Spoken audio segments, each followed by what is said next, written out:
እግዚአብሔር ይመስገን ቢጎድልህም ቢሞላም ለዓይኔ ሽፋሽፍት እንቅልፍ እንኳን ባጣም ብዙ እንደነበረው ትናንትና ደጄ ክፉንም ደግሞ ይቀበላል እጄ።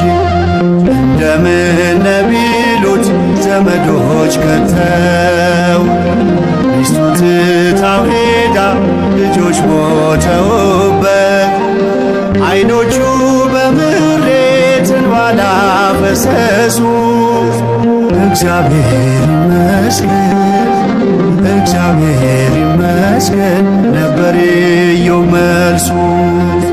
እግዚአብሔር ይመስገን እግዚአብሔር ይመስገን ነበር